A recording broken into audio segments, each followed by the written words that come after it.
you? You. No, not me, you. Yes, I am you. Just answer the damn questions. Who are you? I have told you. Are you deaf? No, you is blind. I'm not blind, you blind. Borderlands 3 is coming out on September 13th, 2019, and it's undoubtedly going to be a massive success. It is a Borderlands game, after all.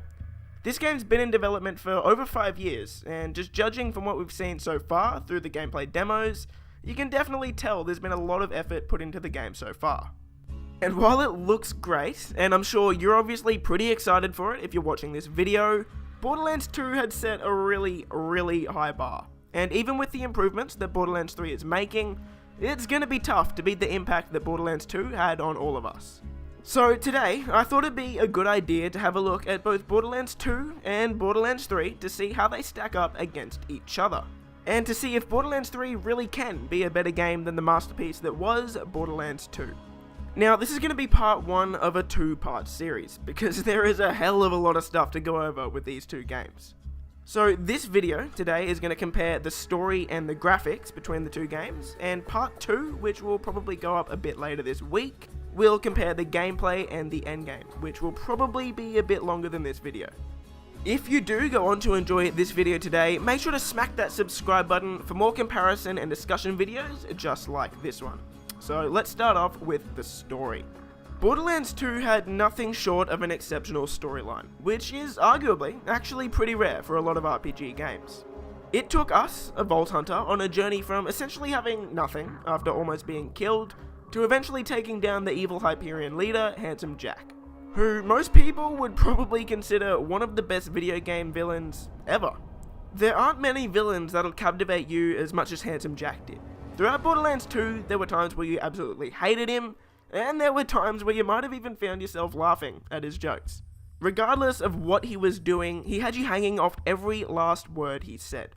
He wasn't just some throwaway villain that you might not even listen to when he speaks. I'm sure we all have a villain that comes to mind when I say that. In fact, Handsome Jack was actually such a great villain that there were 2 complete new Borderlands games centered around him.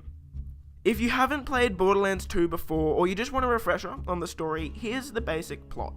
The main villain, Handsome Jack, planned to awaken the monster of a vault on Pandora, the Warrior.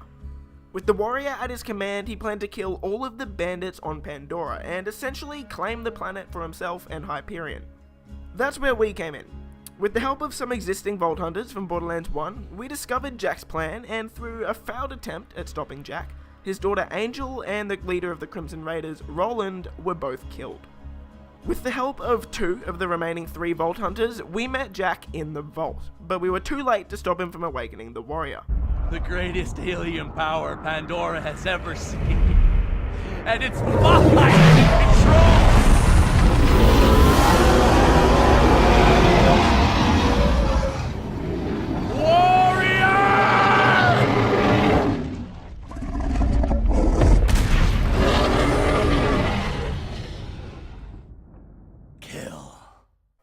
Not to worry though, being the Vault Hunters that we are, we killed the Warrior, killed Handsome Jack, and saved Lilith, the final Vault Hunter from Borderlands 1 in the process.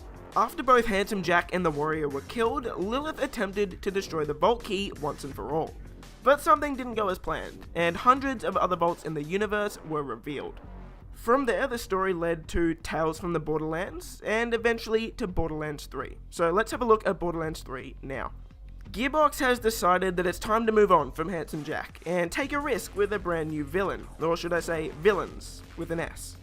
At the gameplay premiere about a month ago, we were introduced to Troy and Tyreen Calypso, the Calypso Twins.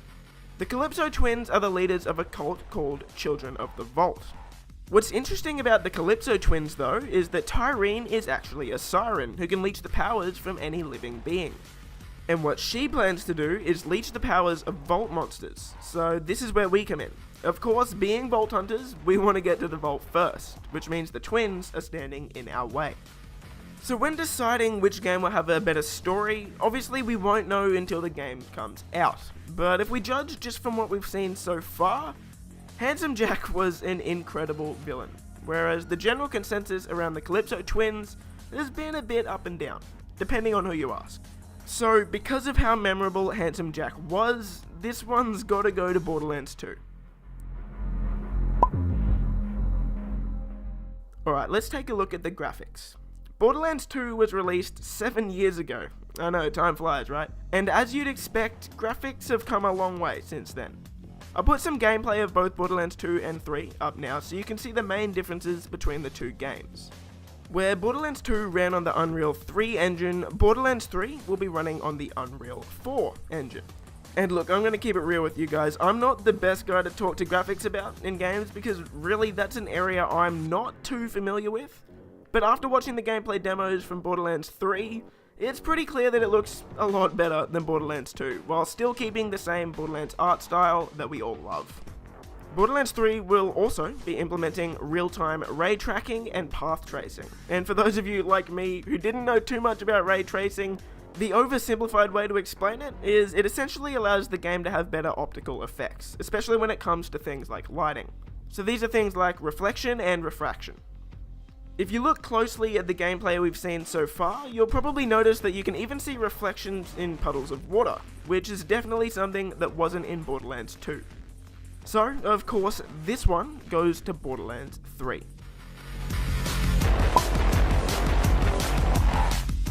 And that'll do it for part 1 of the Borderlands 2 vs Borderlands 3 comparison. Part 2, like I said, should be uploaded within a week. And of course, we'll be comparing some pretty important parts of both games with the endgame and gameplay. But as always guys, make sure to like and comment if you enjoyed the video, and let me know which game you think will be better once it's all said and done. I love reading your comments and I'll do my best to reply to each and every one, so let's start a conversation below. If you want to see more videos like this one, make sure to smack that subscribe button down below, and I'll catch you in the next video. Peace!